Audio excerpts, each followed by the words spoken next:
This is Oliver Lucanus, Conservation Ambassador for Fluval Aquatics. In my previous video, we looked at substrates in nature.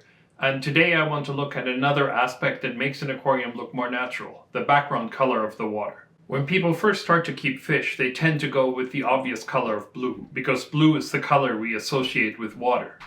But I think that is not at all accurate, especially not in freshwater, because few freshwater environments are actually blue. So today I want to have a look at what the natural freshwater colors are and what the color gradient is when you are under the surface. Planted aquarium fans love white as a background, but to be honest, it's not really natural. It does look great if you want to show plants or a very colorful fish, but it also shows every speck of algae, while plain black is too dark for a lot of scenarios.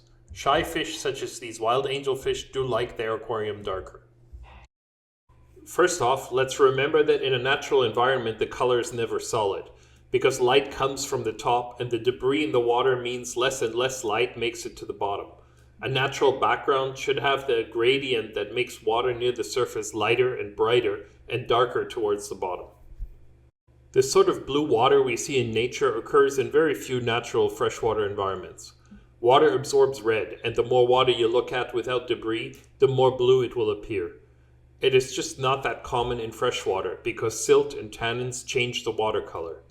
In some freshwater habitats like the springs here in the headwaters of the Pantanal, you could find this crazy blue color. If you wanted a habitat with serpae tetras, common ancestris, and some red-eye tetras, this would actually match the background color in nature. In this crater lake, the background color is more of a sky blue. I think you could get this color in Malawi and Tanganyika also, and it's easy to reproduce. Again, the water is very bright at the top and darker near the bottom. A sheet of PVC and some spray paint will get you this type of color. Remember that your glass actually darkens the background, so if you want this kind of medium blue, start with a color lighter than what you want to end up with. The thicker the glass and the wider the tank, the more the color will change once the water is in the aquarium. The Xingu is a clear water river that is around pH neutral and very warm. The water here where the gold nugget pleco, zebra pleco, and many other of our favorite plecos come from is more olive green than blue. This green color is good for a lot of Amazon clear water habitats. This place is a small creek in the Apatelis Pyrrhus basin. Here you can find some of the new tetra species. The color here is also an olive green. When we add fine particles, this green color will look more and more beige and eventually light brown.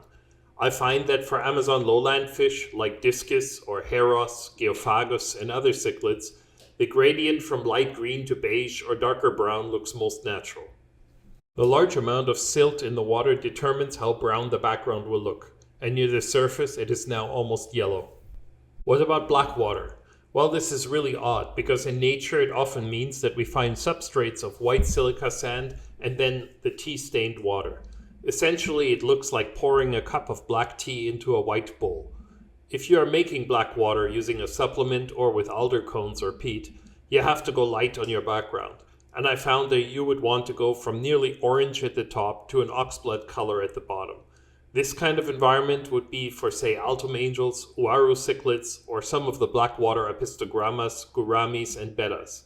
Actually, relatively few of our aquarium fish come from such extreme habitats. Well, I hope some of you got some ideas of how to make your aquarium look more natural.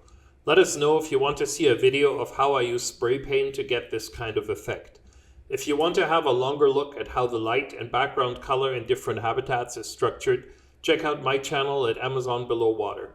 Lots of videos there from habitats around the world. Thanks for watching. Be sure to like this video, leave a comment, and subscribe. We'll see you next time.